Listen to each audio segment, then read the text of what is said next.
Hello, everyone, and welcome. As leaders and theologians in training, you're going to be wrestling with one of the toughest questions in ministry, especially here in a nation with such incredible diversity and complexity. What do you do when one person's idea of justice is another person's idea of barbarity? How do we find a faithful path forward when cultures and their ideas of right and wrong just violently clash? Today, we're going to dive deep into Miroslav Volf's work to try and find a theological path through this exact problem. Okay, let's just jump right in with a pretty stark historical example that really frames our whole discussion. We're going back to 1843. A British general, Charles Napier, is confronting the Hindu practice of sati. That's the burning of a widow on her husband's funeral pyre. The local Brahmins defended it, saying it was a sacred ancient custom. Well, Napier's response was blunt. When men burn women alive, we hang them. Let us all act according to national custom. And right there, you have this total collision of two different worlds, each with its own logic, its own idea of what justice is. And this clash, it just immediately forces the question on us. Whose justice is the right justice? I mean, for the Brahmins, sati was part of a cosmic order. For Napier, it was murder. Simple as that. One person's sacred ritual is another's horrific crime. So, when these views collide, which one wins? And maybe more importantly, who gets to decide?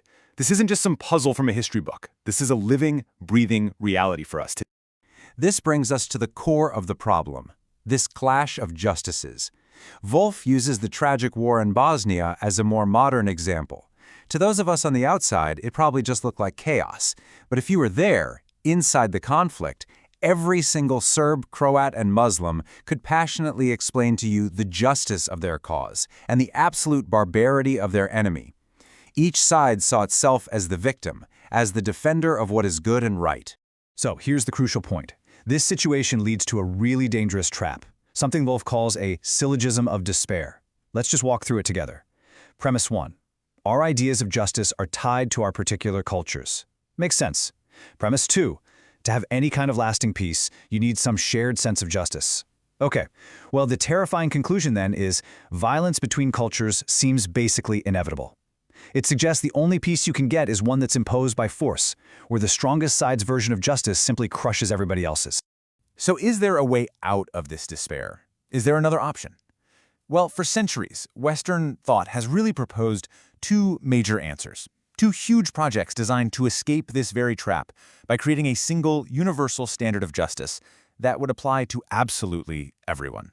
And this slide lays out those two big paths really clearly. First, you've got theological universalism. The argument here is that since there's one true God over all nations, his justice must be the one true justice for all nations. And then there's the second path, which came out of the Enlightenment, rational universalism. This one argues that we can use pure, unbiased human reason to come up with principles of justice that any rational person anywhere in the world would just have to accept. But here's the thing. Both of these huge projects kind of stumble. As Volf points out, the theological path fails because, well, we're not God. We are finite, we are sinful, and we are deeply, deeply shaped by our cultures. We always have to make a distinction between God's perfect justice and our own fallible, culturally shaped interpretations of it. And the rational path? It stumbles for a pretty similar reason. What gets called universal reason often just turns out to be a very specific, culturally situated way of thinking. Usually Western liberal reason that's just dressed up to look like a neutral, universal standard. The collapse of these big, universal projects led to some really powerful critiques. But, as we're about to see, these critiques ended up creating their own set of really profound problems when it comes to actually pursuing justice. And this gives us a brand new dilemma. So on one side, you have postmodernism. It argues that any universal law is automatically oppressive to the unique individual. But if justice is purely an individual thing, how can we condemn something like genocide? It risks creating a world where, really, there's no such thing as injustice. Then, on the other side, you've got communitarianism, which argues that justice only makes sense inside a particular tradition. But this can just lock us into an endless us versus them battle of traditions, with no real way to bridge the gap between us. Okay, so if the search for one universal truth fails, and the idea of many separate truths just leads us to a dead end, where do we go? This is where Volf proposes a third way. It's a path that's not rooted in philosophy, but directly in the character of the Christian God. Now, this central practice of this third way is something Volf calls double vision. And let's be really clear what this is not. It's not about abandoning our own convictions or pretending that all views are equally true, no. Instead, it's a spiritual and intellectual discipline. It's the discipline of making space within ourselves to genuinely try and see the world through another person's eyes. It's about letting their perspective actually resonate inside of us, to challenge us, and yeah, where necessary, to correct our own limited understanding. So how does this actually work in practice? Well, Wolff breaks it down into a 4-step discipline. So this isn't just a vague feeling, it's a set of concrete actions.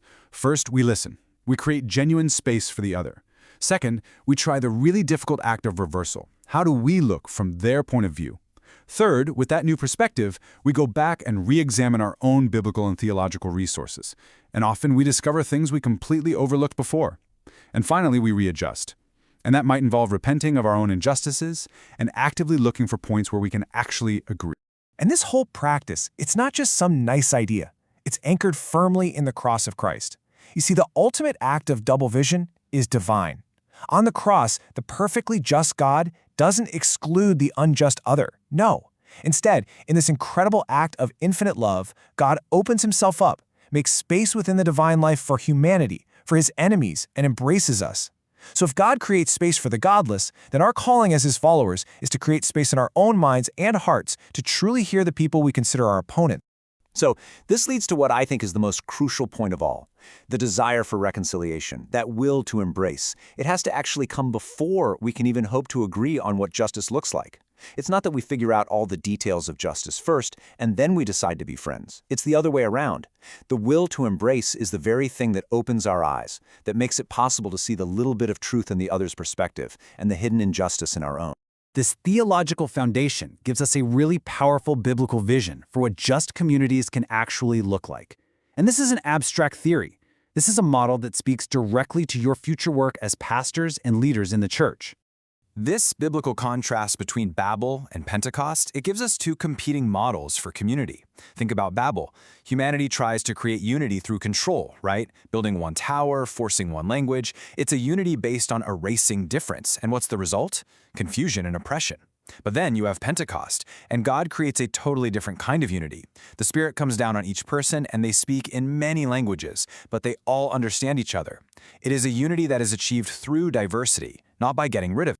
But let's be realists. That beautiful vision of Pentecost gets tested almost immediately. In Acts chapter 6, injustice pops up right inside the church, and it happens along cultural and linguistic lines. The Aramaic-speaking Hebrews are neglecting the Greek-speaking Hellenist widows in the daily distribution of food. A church that was born in multilingual harmony is now fractured by cultural bias. This is the reality of ministry, isn't it? A situation that feels very familiar in any multi-ethnic community. So how do they solve it? Well, the solution they find is just remarkable, and it perfectly illustrates this way forward. They don't just impose some new abstract rule. Instead, the whole community gathers. And then they do something truly radical. They choose leaders from the wronged party, from the Hellenists, to oversee the distribution for everyone. I mean, that is a stunning act of power inversion and trust. It is the practice of double vision, guided by the will to embrace, made completely real in the day-to-day life of the church. They are choosing to see the problem through the eyes of those who are wronged. So we end with this challenge for you and for the church here in Nigeria. In our daily lives, in our communities, in our nation, we are constantly tempted by the logic of Babel, that desire to build our own towers, to enforce our own justice, to demand that everyone speaks our language. The theological framework Wolff gives us is a roadmap for ministry. It challenges us to ask, in our specific contexts, with the specific conflicts we face, how can we actively resist that logic and instead cultivate the spirit of Pentecost? A community where difference isn't a threat but a gift, and where justice flows from a radical will to embrace the other. That is the task ahead of us.